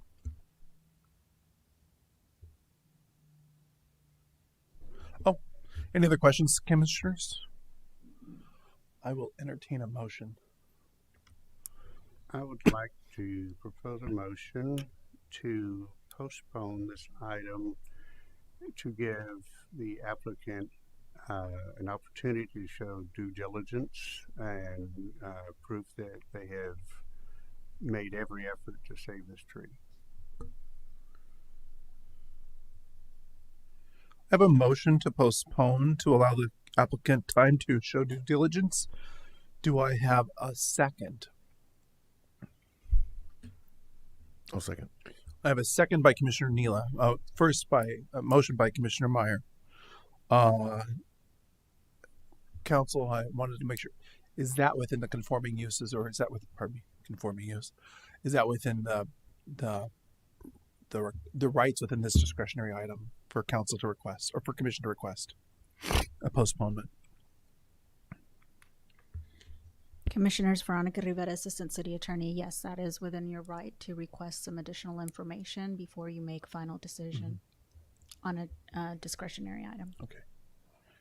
Another question. Is the chair able to request an amendment to the motion, or do I have to? No, I'm not. I can't introduce a motion, but I'm allowed to amend it or offer an amendment. You can offer a friendly amendment, or yes, or have it be voted. Amendment. I would offer a friendly amendment to the motion on the floor to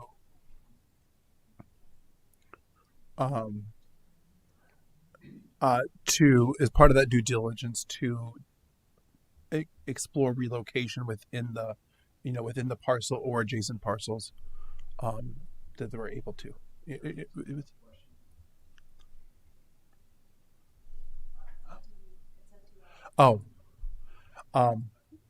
Commissioners, do you mind if I ask the applicant? Applicant? Maggie, you look quite rashing. Do you mind please stating your name for me? Maggie had a pet emergency. You're fine. What's your name? I'm Tim Crafton with Dolphin Industrial, the owner of the project. Okay. Thank you. So I guess a couple of things I would say about this. Typically in the really, I hate the idea, whether it's in my front yard or anywhere, of, getting rid of a beautiful tree like that, 29-inch tree. The reality of this 146 acre site is that it's basically very poor quality, invasive species. It's basically junk out there. So this is like the one nice tree that's out there. What we'll be doing is we'll be going in and we'll be fixing all the drainage it's not working correctly right now all the way around the site. And then what Michael said is correct on the number of trees. We're going back. Really the only way that you can compare apples to apples is just to compare caliper inches. And I think we're, 30 or 40% above what's currently out there that we're replacing. Obviously, those aren't fully mature, like some of these are fully mature, but those are few and far between. They're few and far between. So we would be open to trying to move a tree like this, but and again, I would have to get with, you know, an arborist or somebody that really knows what they're talking about. But a tree that size, that's 29 inches in caliper, really big tree, probably be really expensive to move that tree. Like I said, I think we're already doing landscaping kind of over and above. It's going to be way improved over what it currently is. Environmentally, it's just a night and day environmental difference on what's going to happen on this site compared to what it currently is, which is a dysfunctional, poorly draining, invasive species ridden 146 acres. So what I would say is we're happy to, you know, consider even more landscaping somewhere. You know, I think it's 1,100 trees that we're going to be, something like that. Michael, is that right? Yes. That we're 11, going 10. back and planting. 11, 10, at least 3 caliper you know, inches. we can plant another 10 trees, you know, somewhere. What if that moves the needle for somebody? But you know, the consideration of where this drainage is, where this tree is, it's not like this has been a light, quick decision. There's been 2.5 years of engineering that's gone into this. There are utilities running all over the place. There's Atmos high pressure gas lines running through that area. That's one of the reasons why we can't. Is that what those dash lines are? Is the Atmos? Yeah. So they've got ROE? a 150-foot high pressure gas line easement. Oh, there's all sorts of stuff going on in there. So the redesign of the detention pond isn't, at this point, it isn't feasible. There's so many factors, you know, where the Manville water line is going to go, where Blue Bonnet lines, where they're going to run all their lines. And we're trying to dodge various easements. And yes, the site drains north to south. This is at the southern end of the site down by Hill Lane. That's where the water wants to go. That's where the water. That's why the tree's doing so great. So yeah, the only tree on the parcel, as you stated, you got is because it's in the drain field now. All right. So we're happy to do, instead of 1,110, 1,120, you know, trees. But as far as spending $500,000, I'm sorry, $500,000 or $1 million to move one tree, it is not. Thank you, sir. Not something we're interested in. I withdraw my friendly amendment. Commissioner? I just had a question for the applicant. Just something I inquired about earlier, as to extend, or the possibility of extending that pond underneath that alleyway or street or whatever you want to call it, that goes east-west there. Because I've seen... At the southern part of the site? No, instead of where... I think the drive there. There's a drive from east to west. There are two drives. Yeah. Goes across the easements there. Yeah, a little further up there. There's a lane across there. I have seen detention ponds under buildings to make room for the building. So I'm not convinced that you couldn't extend. You're talking about pulling the detention pond to the north and getting up above where that one tree is? Even including, you know, underneath, creating a bridge, basically. All of that water, the place where it wants to be more than any other place is right where that tree is, right at the southern part of that site. Yeah, so it doesn't help us to move it north, nor do we have the room to do it anyway for 17 different reasons, unfortunately. This map doesn't have topo lights on it, does it? No, this is just showing easements. That's right. Okay.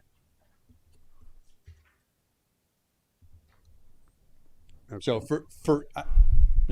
for me, on 140, almost 47 acres, to have one tree like this that we have one conflict with, and we're planting 1,100. Yeah, that feels like we've pretty thoroughly mitigated. Good. Feels like we've done really well. Okay. Commissioners, do you have questions to the motion? Amendments to the motion? substitute motion? Comments or questions for the dais? All right. The motion on the floor right now is to postpone to show for the applicant to show due diligence until our next meeting in November. I will call a vote. All those in favor of this motion to postpone, please raise your hand. All those opposed, the motion passes 3-1. This item will be postponed to the November meeting to explore due diligence. Stensland was against on that one. Commissioners, that is the last item of business on tonight's agenda. I will entertain a motion to adjourn.